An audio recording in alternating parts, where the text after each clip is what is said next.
আমারে ধইরাই রাখবেন না ছাড়বেন? সরি।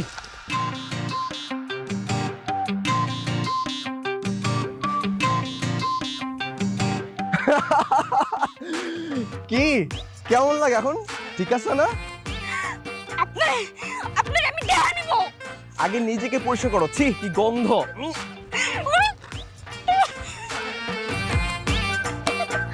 কি অবস্থা তোর এটা? ছেলেটা তোর একদম গবর মাখায় দিল। ওরে তোকে দেখা নিব। যা যা।